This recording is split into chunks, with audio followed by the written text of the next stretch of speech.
Hey, Naked News. Hello, Toronto. Oh my God. Are our worlds different right now? I am blown away by the contrast of our two cities and what is happening, what's going on. Toronto, Ontario, with your lockdowns, your restrictions, it's absolutely heartbreaking. It's devastating to see that, with all this beautiful weather coming our way and strides we thought we were making in getting through this pandemic, that you guys are once again locked the fuck down. And measuring that up to the life that I'm living over here, I hate to say this. I don't want to salt the wound as heavily as this. I don't want to rub it in, but shit's happening over here. New York City is opening up. There's an energy, there's an electricity, there's a celebration happening in this city.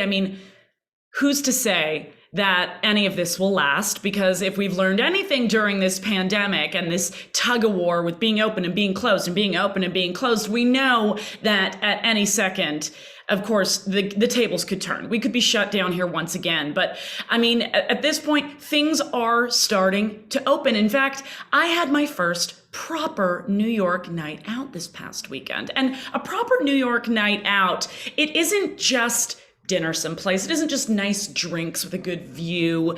A proper night out in New York City means you go and you do something.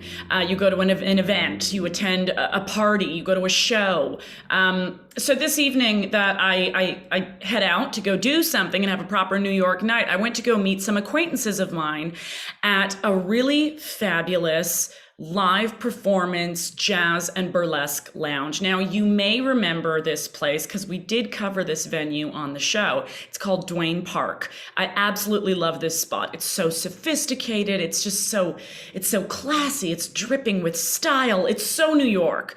I was super delighted. And in fact, I was so eager to go for a proper night out that I actually agreed to meet these three acquaintances of mine. Two of them I'd never actually met in person before.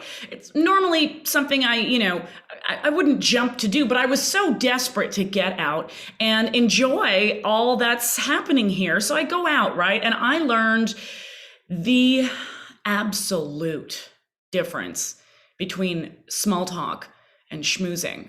Do you guys know the difference? Can you find the definition for each? Can you draw the line where they separate? Because you can go out and schmooze and you can go out and small talk. Sometimes, those lines cross, but this is the thing. Schmoozing is about business gain, okay? It's done with the purpose of career leverage. So you may be at a party when it's happening, but schmoozing is about really boasting your career, kind of selling yourself to somebody else to see what kind of collaboration or networking potential is there, right? Schmoozing is all about saying, look at me, look at what I've accomplished. I'm going to put my skill sets on display for you right now. I love schmoozing, right? It's a bit of an ego masturbatory moment, but you can't really hate on me for being good at that.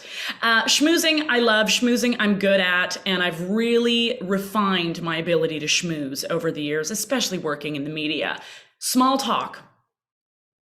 Small talk is something completely different, you guys. Small talk is this uncomfortable dance that two or more people do to try to escape the awkwardness that's mutually between them. And small talk, even in its most exciting, is still so completely surface. It makes me so desperately uncomfortable. Small talk, I just don't have replies for it. My replies to small talk are usually received with a bit of a shudder because I need to go to deep, dark places. And if not, then I need to flirt a little bit.